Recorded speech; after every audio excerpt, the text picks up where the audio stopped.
Moraga. I've got to go to Moraga. Yeah, I've got to go there. Just next to Good afternoon. Welcome to the extraordinary council meeting of Snowy Valleys Council held on the 2nd of May 2024. I'll just read out the preamble and Councillor Livermore, you might give the acknowledgement to country. Thank you, Mr. Mayor. Snowy Valleys Council proudly acknowledges the traditional owners and custodians of this land and water and pay respect to their elders past and present. Thank you very much. Live streaming of council meetings. This meeting is being live streamed on council's website to allow the community to follow council debates and decisions. Members of the public participating in a meeting agree to have their images, voice, personal information, including names and addresses, recorded and publicly broadcast. Snowy Valleys Council does not accept liability for any defamatory remarks or inappropriate comments that are made during the course of a meeting. A part of the meeting will be held in closed session. That is held in closed session will not be live streamed. Councillors are reminded of the oath of affirmation of office they made under section 233A of the Local Government Act 1993 and the obligations under council's code of conduct to disclose and appropriately manage conflicts of interest. Please ensure that mobile phones and other electronic devices are turned off or are in the silent mode for the duration of the meeting, and no recording of voice or image is permitted. In the event of an emergency, please evacuate the building using the nearest exit and follow the instructions given by the wardens. Do not use the lift. If participating from an alternative venue, please enact the evacuation plan that is for that location if required. Apologies, leave of absence. Do we have any apologies? Any leave of absence? Declarations of pecuniary interests. Are there any? Governance and financial report. We'll now go to item 4.1. I'll move the recommendation and the points below. Through you, Mr. Chair, could I Second, move. we'll move it, but I'd like to be able to vote on each of those points individually. I don't have an issue with them with each point being dealt with separately. Are you happy to second it under that understanding? Yes, Councillor Ham? thank you. Councillor Ham. Righto. Any debate? Mr. Mayor, can I please move that we go into committee so that we can have a discussion? Councillor please? Thompson, is there a seconder? Councillor Hughes, I'll put the motion. All those in favour? Against? Carried. Right. Who wishes to start the discussion? Well, actually, Mr. Mayor, thank you through you. In relation to our delivery program, just a few questions, and we really would encourage members of the community to take the time to go through these. These are the draft documents that we're voting on today to go on public exhibition. And so what we are working through today is not what is necessarily going to be adopted, but if people have queries or questions, they really need to make some submission. One of the areas that I would like to raise, though, because I think it's quite confusing, and even those who have attended a number of workshops are still having some, in relation to the children's services. Any member of the public would read that and see that there's $2.2 million basically spent in employees' costs, which is a significant amount. And through you, Mr. Mayor, I'd just like some clarifications as to, that may seem a really high amount, but there is a response as to why we look and the net cost is said to be $482,000 in the red. So. Look, I think it would be handy if we could identify exactly what we're talking about under the heading of children's services. So would you like to do that? All right. Director. So if councillors would like to look at page 22 of the operational plan, which lists the operating income and operating expenditure for children's services. So the item in particular that we're talking about right now is employee costs at $2.1 million. And what that is that's employee costs for the next year. So starting from 24 and then going over to 25, and that is based on the full structure. It's not based on like the vacancies, because when council has its budget, it should budget the full year for all of those staff costings. So the actuals will come in slightly under that amount. But with children services, it's hard to adjust those costs as well, because it is based on ratios that we have to have. It is a requirement. So there isn't much movement on that. I said all I can say is usually the actuals come in under that, but that is based on the full structure for the 24-25 financial year. And just to look further at that, because when you look at the operating income, the money that is paid into that service actually it's almost $2.5 million, 2.4 million. But one of the major expenses, we have a listing there of other expenses of $591,000. So that's, if you could just explain where that is made up from, because it doesn't have item or list items there for that. Through you, Mr. Mayor, a lot of the service areas contain other expenses, what is known as other expenses, and they mostly consist of council's internal charges. So for children's services, the majority of those other expenses is internal charges. And they would include things like? It's explain this. So it's basically charges that council occurs internally. So it's got everything to do with like IT, with wages from other areas, trying to service that area. HR. Okay, thank you. So to follow up, Sorry, just to clarify, children's services generally addresses areas like Carcoola. Is the MSO included in that? No, What so other areas? children's Puddles? services is Toy Library, Carcoola, Cancoban and Puggles. And Tumbush. Yes. Okay, thank you. Councillor Ham? thank you, and thanks for all the work that's gone into this. I've now been on council for 7 years, and this is the first year that we've come up with a big loss. I do have trouble with external charges. I feel like children's services should be, why take a part of it, 591,000 in internal expenses, I think is a bit outrageous. I feel that the percentage of the management of community services position which is allocated to children's services is inequitable.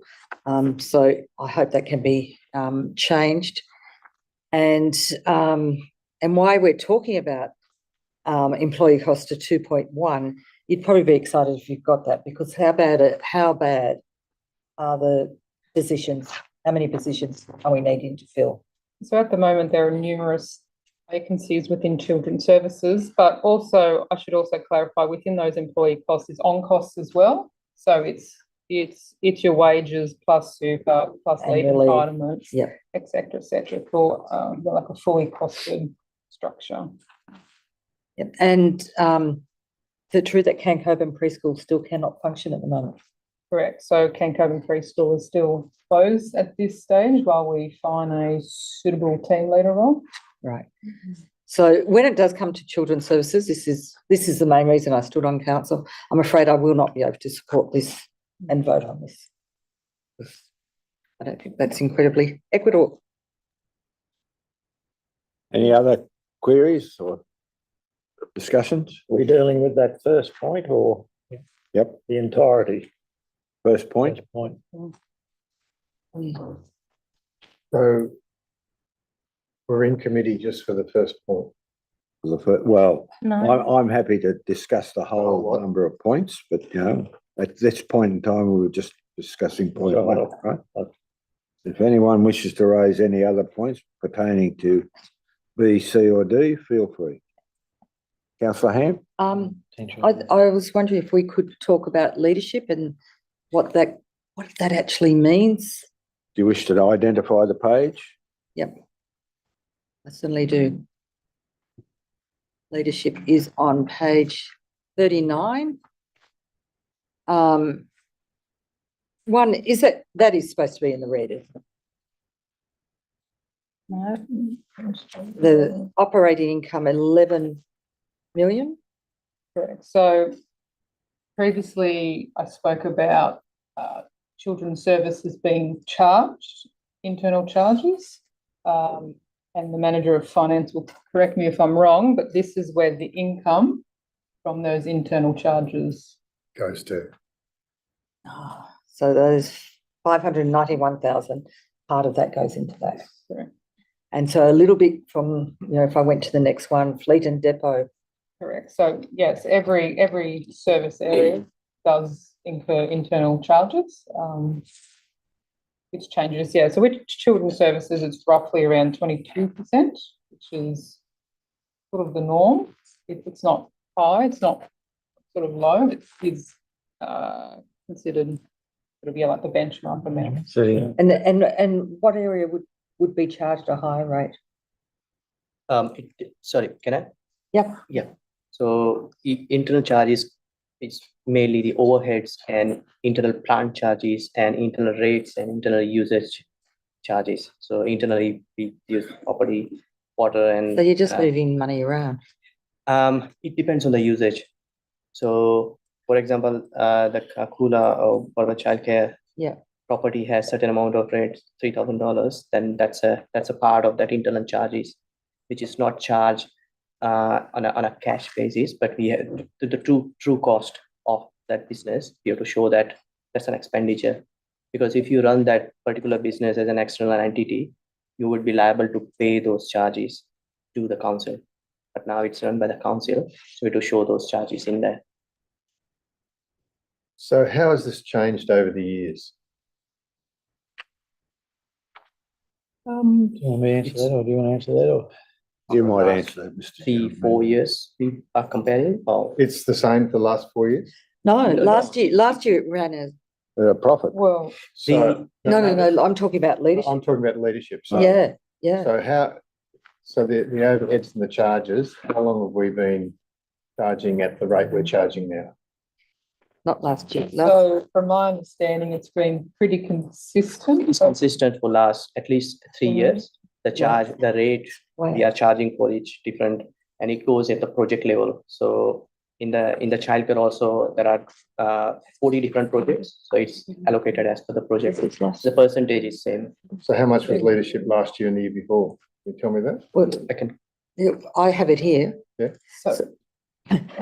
So just for, So with the 23-24 budget,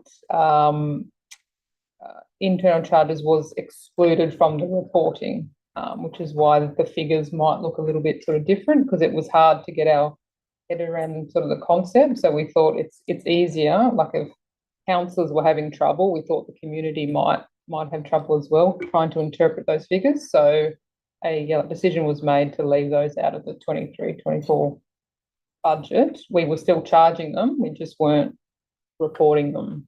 so, But that doesn't really help councillors. no, and so if this money is just being taken theoretically, from that pool into that pool, does it take $1.5 million worth of employee costs to do that? So it's sort of like tax, isn't it? In a way, it just goes. Who's under the leadership? Sits there and then somebody dishes it out. Is the leadership, is that the GM? Do you get paid that much? Yeah. No. No, look, if you wanted a full breakdown of the staff that are included in that leadership cost, then we could provide that separately, but we're probably not in a position to provide it to you right here today. Yeah, sure. But look, as we've spoken about at previous workshops, I suppose, it's around the charging of these overhead charges to functional areas is around trying to give council a better idea of the true cost of running a service or facility. So what it's doing is all of the, I guess, the costs of running the organisation, like employing the general manager, paying the councillors, running the buildings, all those costs that can't be allocated directly to a service, then there's been a methodology developed over a few years ago to apportion them out across the individual services. Now, what Jess has said, when the budget papers were presented to council last year, the decision was made at the time not to include those internal charges in the budget papers, which, probably in hindsight, if everybody had their time over again, they wouldn't do. Because when we've been reporting at a quarterly budget level, we've been reporting with the charges included. So it's made it quite confusing. But as the Director of Community and Corporate Services is saying, and Pativ's saying, is that, for the last 3 or 4 years, these charges have been levied at the same level. It's not as if we've come in this year and changed all the percentages around. The percentages have been pretty much the same. It is something that we've spoken about a bit, that when we get a chance, it's something that we'd probably like to have a bit of a look at to see whether they're still relevant. But at the end of the day, as was spoken about earlier, it's the costs of the underlying costs are within the organisation.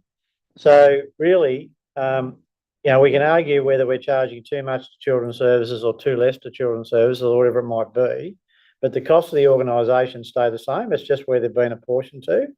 So if we want to look at sort of driving down those overhead costs, the only way we can do that is by changing the operational cost structure of the organisation. So there is, I think, the mayor or a councillor may put forward a separate motion today asking council staff to have a look at whether there are some opportunities that haven't been identified with councillors yet as to whether some of those cost structures, can be modified to some degree. And in theory, that would then, see a review of that cost structure or those overhead charge allocation structure being perhaps reduced a bit. So, and of course, you're absolutely right. And we're all looking for, costs to go back. But then, if you do look in leadership, employment costs this year, 1.5, last year, 863, so, just a little bit confused about why those things.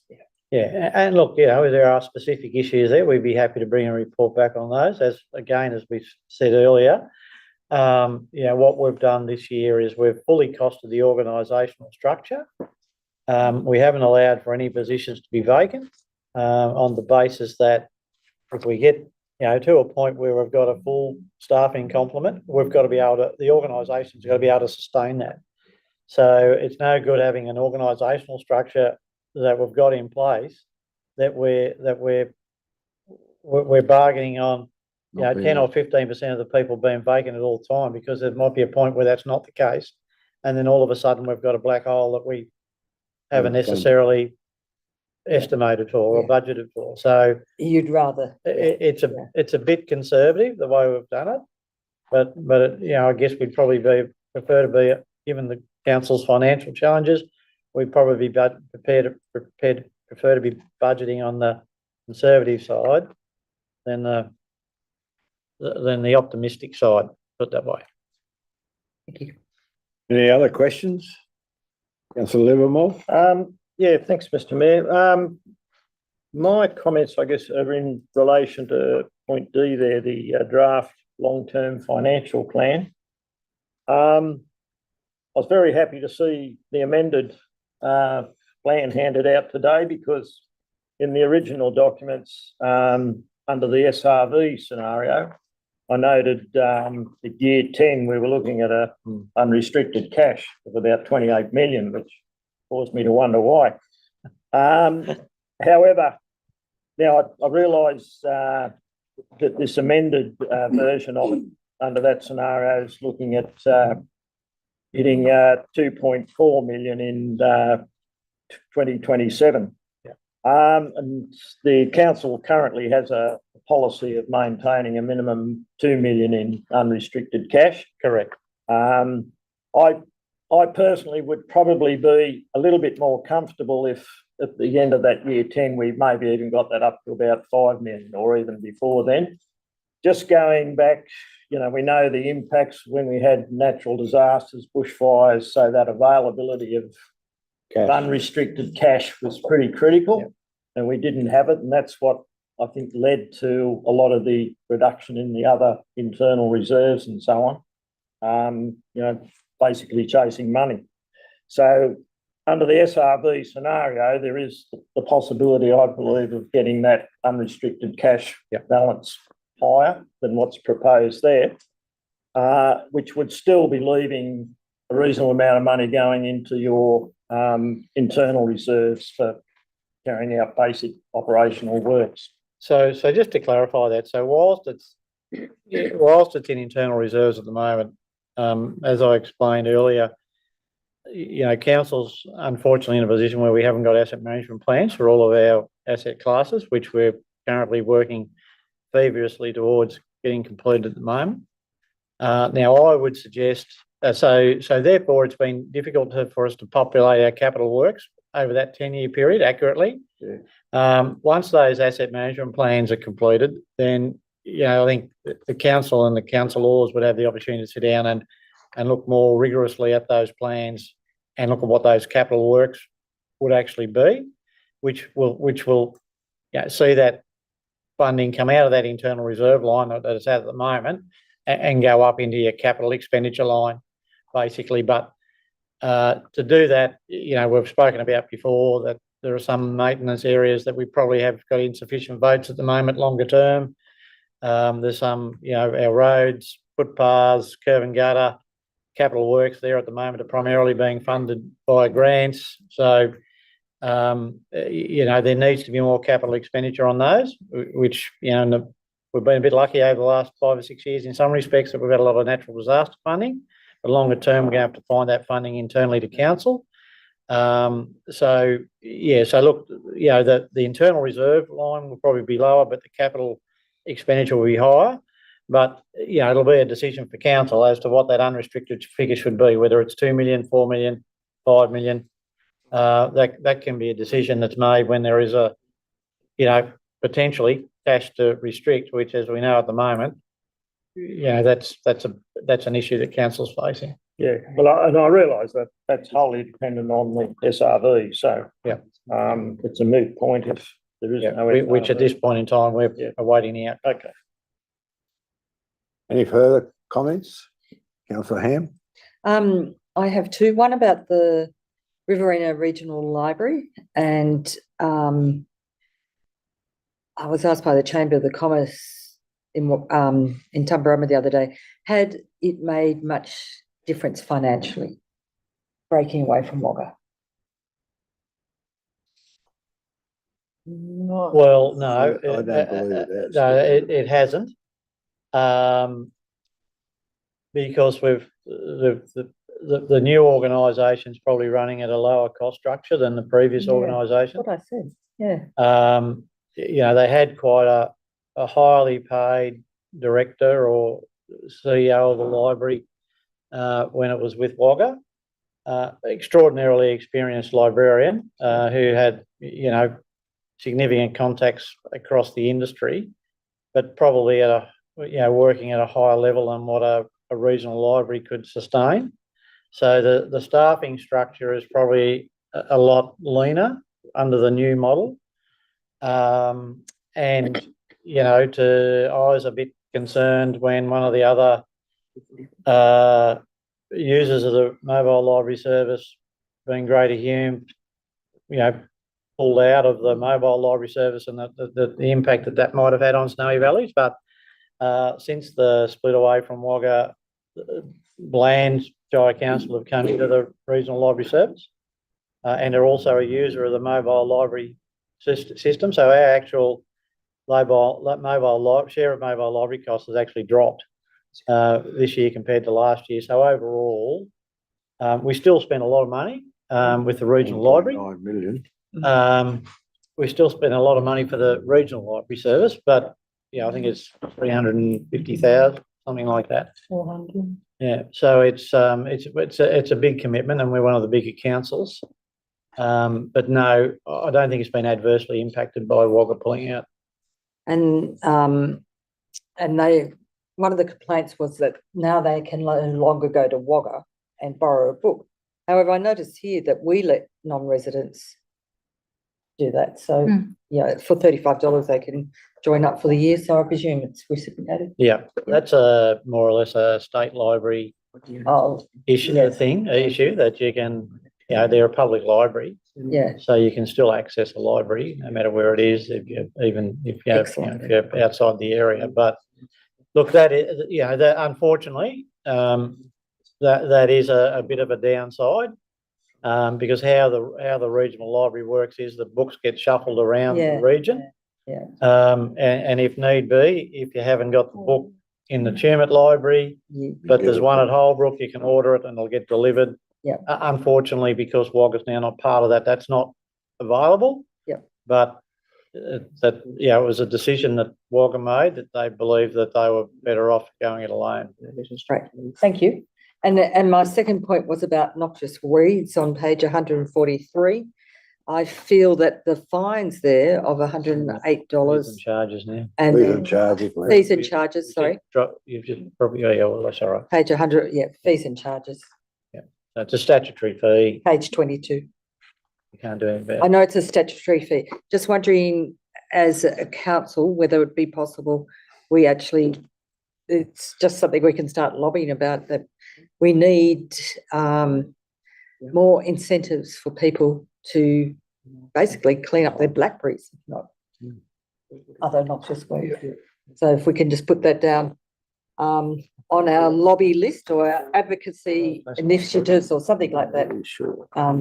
start lobbying for. Check that. We'll check whether they're actually a classified weed. I'm pretty sure they would be, but Wow, I don't know that they are blackberries. I'm just going to say we might need to check on that. they're not.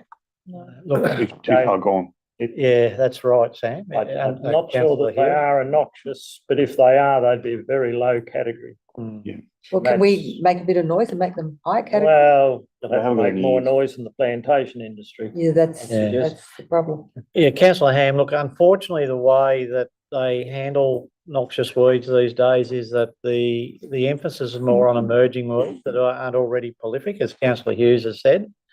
Where they're prolific, they've sort of Thrown up their arms. They've given up on them to some degree.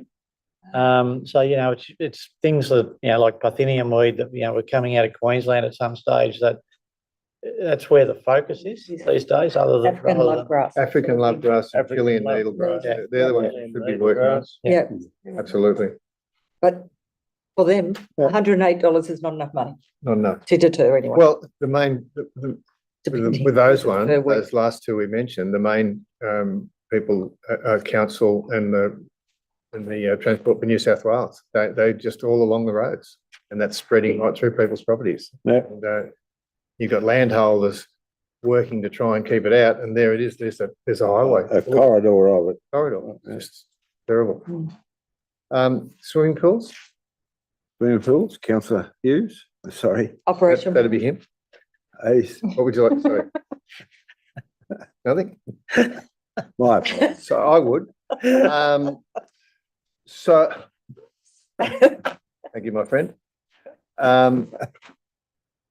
So, in a briefing, we were told that the operating income would go up 300,000. It's 244,000, which by my rough figures is it's gone up 100,000. What's the net cost gone up in the 12 months from last year? We'd have to take that on notice, councillor Hayes. Page 56. I don't think the net cost was 1.5 million last year. But internal charges have been. Internal charge. Yeah, Yeah. yeah, which is confuse things a little bit, but we can give you an apples for apples. The other Comparison. expenses. Employment costs have gone up. You now got someone on the gate. Anyhow, when are we having a report on the swimming pools? June. June. June. Be included in that, if you. We need to get a breakdown of the revenue from the canteen and everything else, because, you know, as we previously said, the free swimming pool program worked marvelously, really, when you look at this. I mean, there's no massive increase in revenue here. You know, it seems as though it's a complete flop.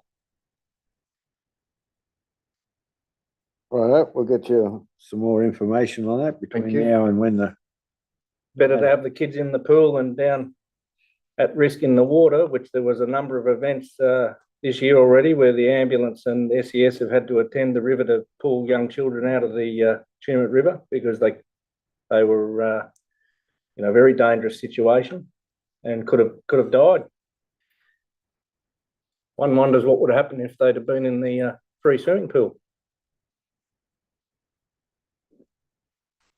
comment taken. That's a comment, I would say. Yeah. I would. Righto, I've got a question that is concerning me. If you look at the scenario 2 on the fact that irregardless of what happens under the special rate variation, right, we're still running at a deficit over the long-term financial planning in the general fund of approximately $2 million for the next 10 years. So irregardless of the special rate variation, What page is that on, Mr. Mayor? oh, that's on the Handout. scenario 2, Yeah, scenario 2 on the handout, in the long term, yeah. long-term financial plan. right? By I think it's an unnumbered page. It's page, 16. No, it's Yeah, if Back you of look the in the long, second if you look page. in the Back of the second long-term financial plan, the figures will be the same. will that? I'm looking at the handout Yeah, and it's on but the- the back of page. Bring it up. Page 2, the back of page 4. We're running at a deficit, $2.5 million this year, coming year to 3.9, 2.18, and so on for 10 years. What it's essentially saying to me is that the organisation's got to find within it, even with the special rate variation, that's 2 of them, for the one 36.5% and the proposed 42.5% over 3 years, we've got to find $2 million within the organisation to be in a break-even situation. Correct. So I think that what we probably should do as part of this a motion is to add clause E, which requests the management to prepare a report to the June meeting outlining opportunities for potential savings within the organisation, because, you know, at this point in time, I think we're running at a loss of about $40 million over 7 years, plus the depreciation of our internal reserves of about $12 million. Now, we can't keep on doing that. There's no way any organisation can keep on running at a deficit without at some point meeting crunch time. So we need to certainly investigate the opportunity over a period of time to become more effective and efficient. So I'd like to see clause E included in the recommendations. And I'll move that way. So When we come out. when I come out of this. So you and can I'm add just- the point and we yeah. can. Any other comments that anyone wishes to make in committee? Councillor Ramos, Just my for you. apologies. That's okay. Just for You you. need a bigger hand. I can try that. Can we just go to the airport costs and Yep. charges? You can, that page. Do you was- wanna- I don't know. Oh, well, I the don't know page. where the, I think That's it's in the beginning delivery, anyway, delivery, isn't it? delivery. Yeah. Right. Of the fees and charges, page 175. right, I was trying Or to is it find it, but I here couldn't again? find it. Are you delivery or are you? No, we're in fees and charges, Fees and charges. 105. And, 175. yeah. So we have And it was brought to my attention by a ratepayer. But I think we found some anomalies that we might have to further investigate during while this document is on public exhibition, and I will encourage this ratepayer to actually put a submission in that way. But it would appear that at the last committee meeting, the fees and charges for the landing and the air park excess fees were dropped, and I wasn't at that part of the workshop, so I couldn't tell her that at the time. No. And also in relation to the 5 cents a litre for the fuel charge, it should be coming to council from the contractor that runs the aviation fuel out there.